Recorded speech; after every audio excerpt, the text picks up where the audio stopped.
Bien. ¿Se ve ahí?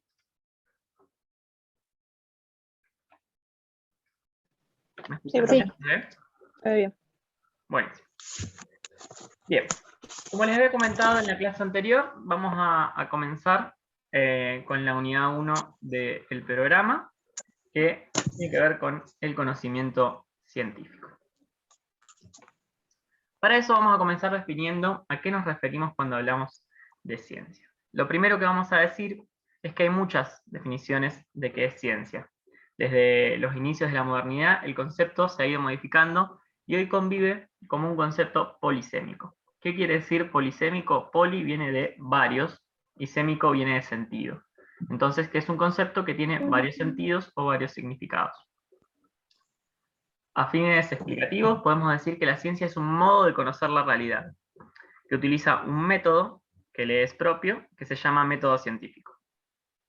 También podemos decir que es una rama del saber humano, que está constituida por el conjunto de conocimientos objetivos y verificables sobre una materia determinada.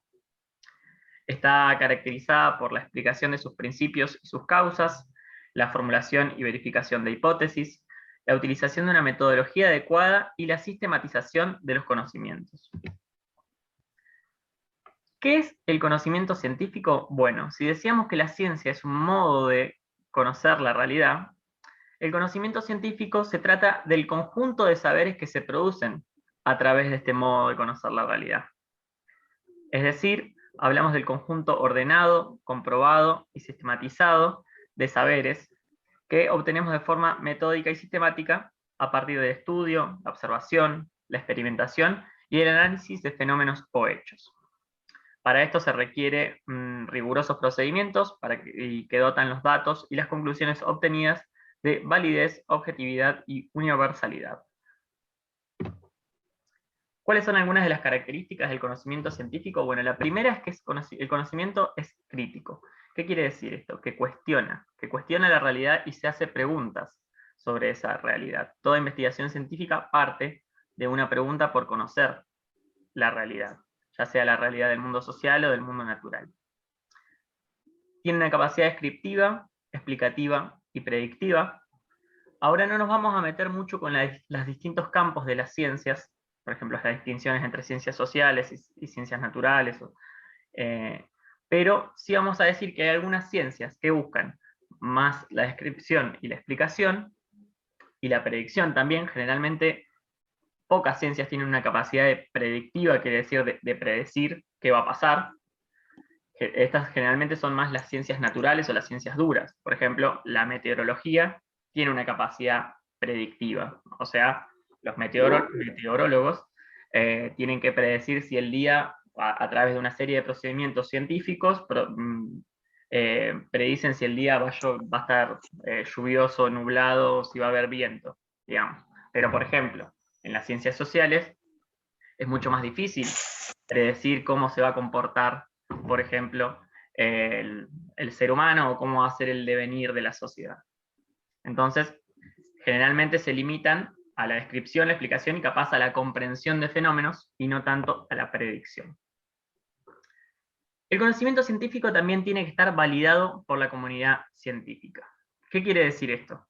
Que para que un conocimiento se considere científico, tiene que tener el aval de una serie de instituciones que componen la comunidad científica, ya sean del ámbito privado o del ámbito público, como por ejemplo, no sé, las universidades, los laboratorios, los institutos tecnológicos, el CONICET, por ejemplo.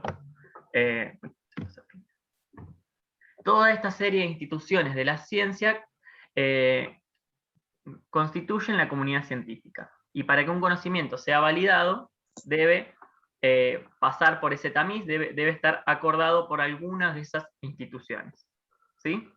¿Cómo se valida? Básicamente, por ejemplo, cuando se aprueba una tesis, que es una investigación, cuando un jurado aprueba una tesis, está validando cierto conocimiento científico, por ejemplo. El conocimiento científico también se fundamenta lógica y empíricamente. ¿Qué quiere decir empíricamente? A través de la experiencia o la experimentación.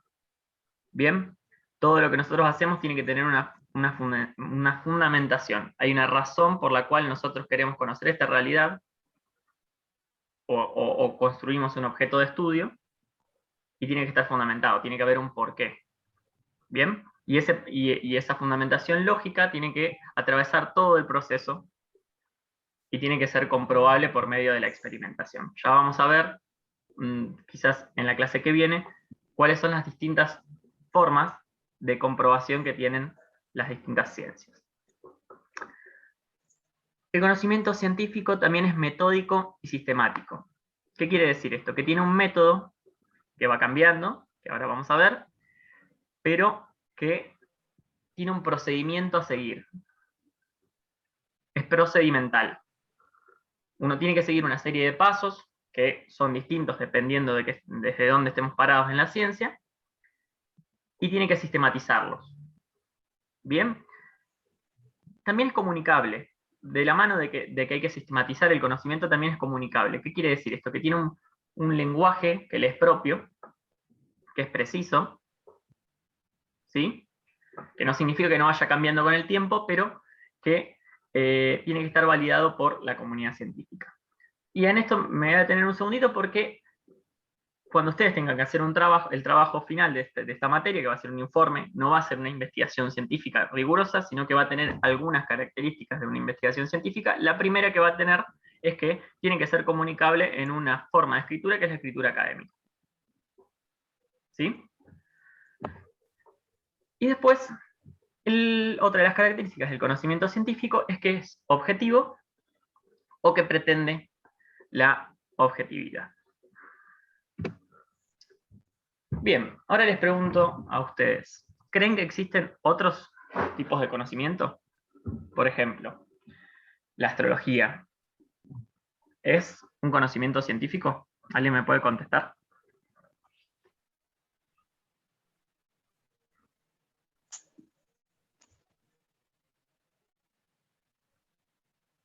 Lo que se les ocurre, ¿eh? Como que no es muy certero igual la astrología. Es algo como más, lo hacen por deducción, como que no, para mí no. Bien, lo hacen por deducción. Bueno, el conocimiento científico también tiene mucho de deducción, pero Sí, pero tiene como su parte de cómo comprobar que es verdad, ¿no? bien, es difícil de comprobar. Eso está bueno. Bien, ¿qué más? Por ejemplo, las teologías, el catolicismo, el judaísmo, el islam, ¿son saberes científicos? Son saberes religiosos. No, Bien. no porque tampoco está comprobado. Por ejemplo, hay muchas preguntas, ¿no? Yo soy católica, pero a veces también te dan las preguntas de decir, bueno, a ver, sacaron, ¿no?, algunas frases. ¿De dónde las sacaron? Se dijo que lo escribió porque tal persona, ¿no? No me quiero meter mucho tampoco porque las religiones son complicadas. Pero ya son escrituras antiguas. Pero de dónde provienen bien, o certeramente quién, de dónde lo sacaron, no se Bien, tiene una realidad precisa, una verdad precisa.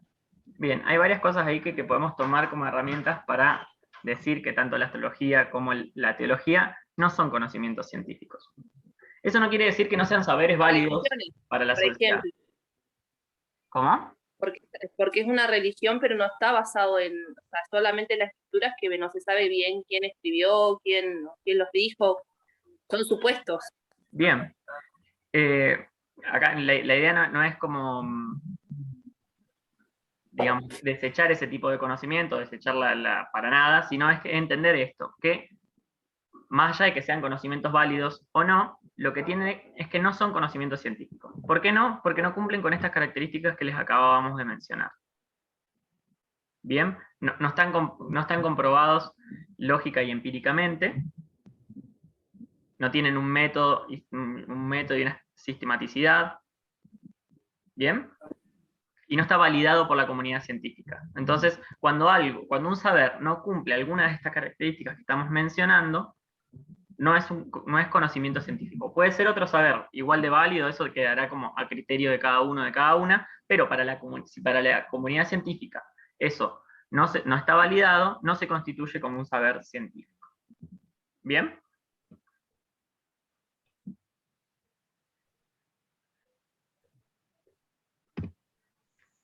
Bien, ¿qué es la investigación científica? Bueno, es la actividad justamente que nos permite obtener este tipo de conocimiento. Es un proceso por el cual se construye el saber acerca de una problemática de un modo sistemático y riguroso. La tarea de investigación siempre comienza con una pregunta. La duda y el deseo por conocer algo sobre la realidad biológica, social, natural, siempre ha sido el motivo por el cual el ser humano comenzó a investigar. Al igual que no todo el conocimiento es conocimiento científico, no toda la investigación es investigación científica, por más que se tomen algunas herramientas. Por ejemplo, existen investigaciones periodísticas, investigaciones policiales, investigaciones documentales. Lo que distingue a la investigación científica del resto de estas investigaciones es su método, pero también su finalidad, que es la de producir y validar el conocimiento.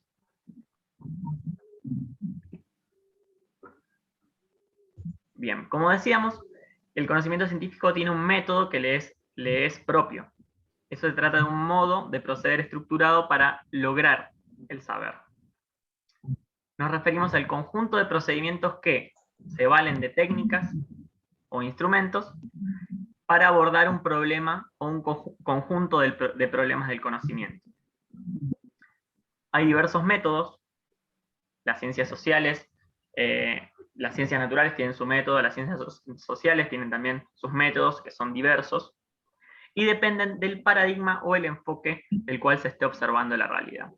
Hoy no nos vamos a meter de lleno con el tema de los paradigmas y el enfoque, lo vamos a ver en la clase que viene, pero para empezar y para dar un pantallazo, vamos a hablar del método más conocido que tiene la ciencia, que es un método que nace de las ciencias naturales, y que es el método que hoy sigue siendo el método hegemónico, que es hipotético-deductivo, y es el método clásico. ¿Sí? A ver si alguien lo conoce. Es básicamente este. Se consiste en observar una realidad, hacer preguntas acerca de esa realidad, plantear una hipótesis. ¿Alguien sabe lo que es una hipótesis? Una hipótesis. Una posible respuesta.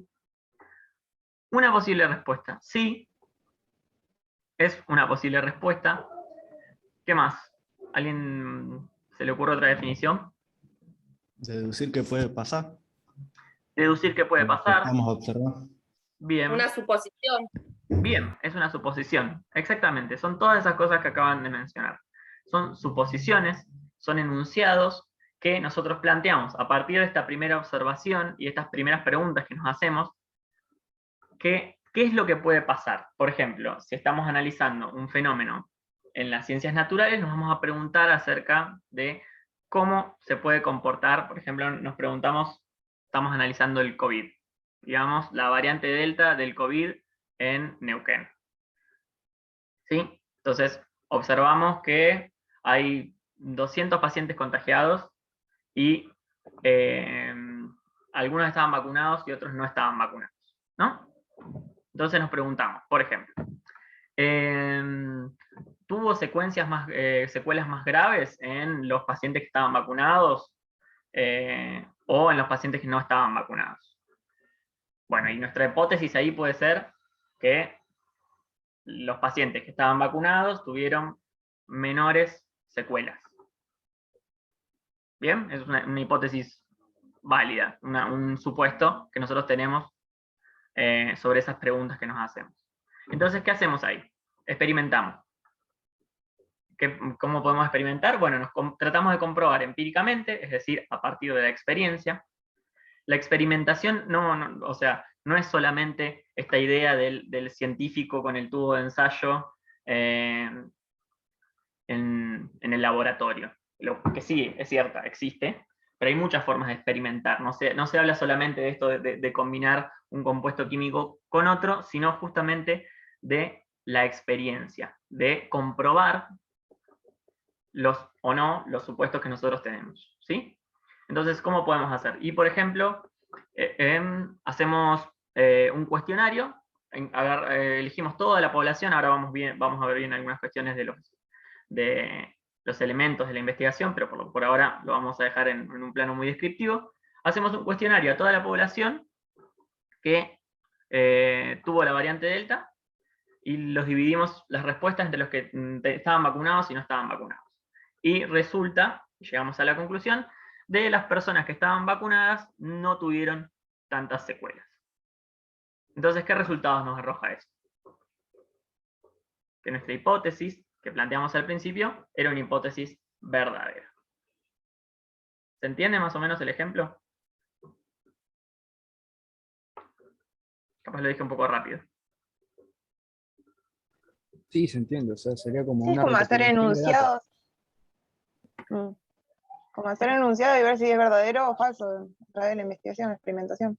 Exactamente. Este es como el método más conocido, quizás el primero que se utilizó de la ciencia, y que se sigue usando hasta el día de hoy.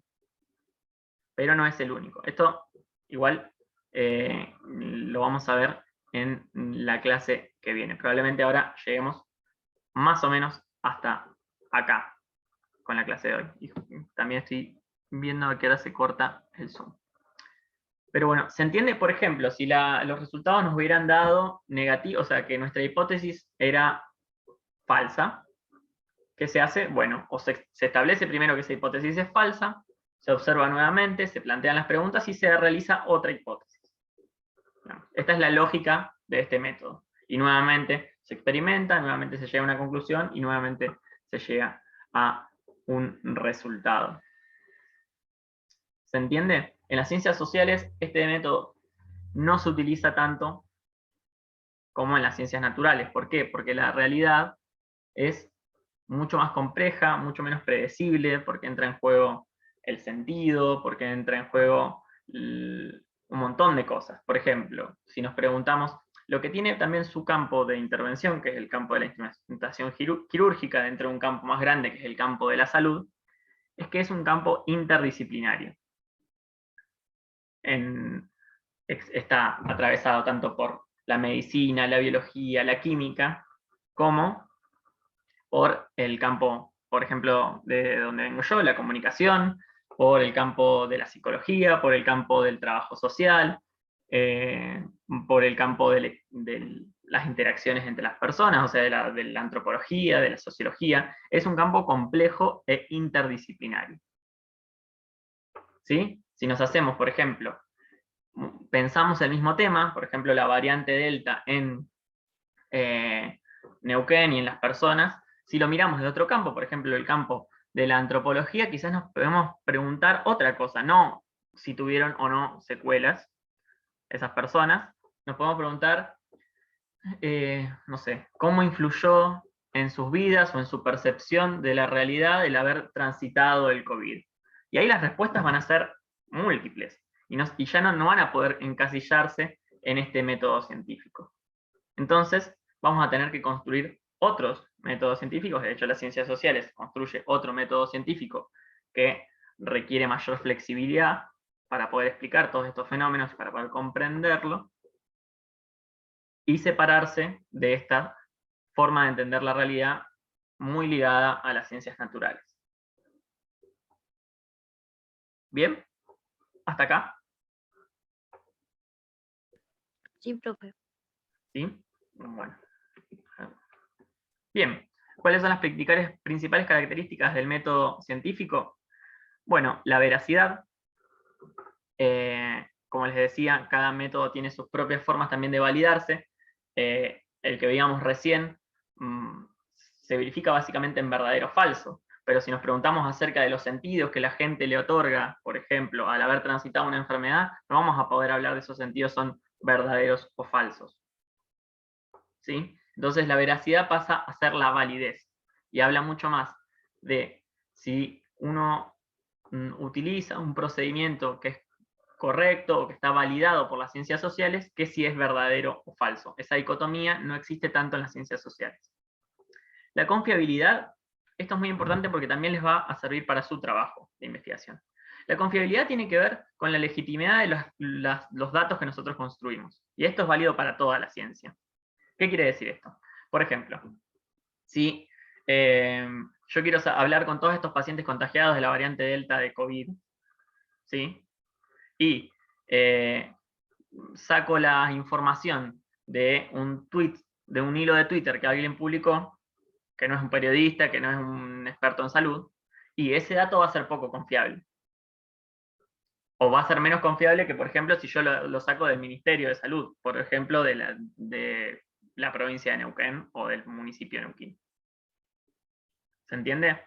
Y esto se los remarco porque es importante para cuando ustedes hagan su trabajo, que va a ser un informe, que va a tener otras características, pero una de las características que comparte con un estudio científico va a ser que ustedes van a tener que buscar fuentes confiables de información. Eso quiere decir páginas oficiales, artículos científicos, artículos periodísticos publicados en medios conocidos. ¿Se entiende? Bien. Tiene que estar fundamentado el método científico, al igual que todo el proceso de investigación, el procedimiento que nosotros vamos a utilizar tiene que estar fundamentado. Uy, se me fue el...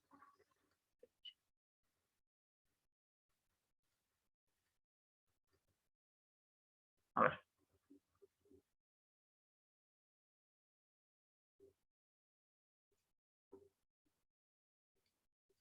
¿Ustedes están viendo la presentación todavía o están viendo otra cosa? No se ve la Está la pantalla Zoom. Ah, ahí está. Bien. Bien, tiene que ser fundamentado, les decía, al igual que todo el proceso de investigación.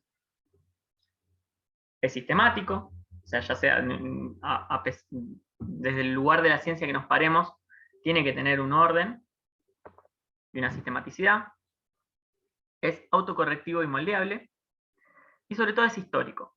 Esto que les decía, que el método ha ido transformándose a lo largo del tiempo, y hay cosas que se han mantenido y hay cosas que han ido cambiando, como es el caso de las ciencias sociales, que el método se ha transformado muchísimo. ¿Bien? Bueno, hasta acá vamos a llegar hoy. Vamos a dejar de compartir. Ahí está. La idea de la clase de hoy era hacer este pequeño pantallazo sobre el conocimiento científico. La clase que viene vamos a seguir y vamos a profundizar sobre tanto los elementos de una investigación como los distintos enfoques y paradigmas, principalmente el paradigma cualitativo y el paradigma cuantitativo. ¿Bien? ¿Se entendió hasta acá? ¿Alguna duda? No, ninguna. ¿El resto? No, bastante entendido. No, profe, hasta ahora no. No, ninguna duda. Bueno, voy a dejar de grabar un segundito. Si encuentro cómo, bien.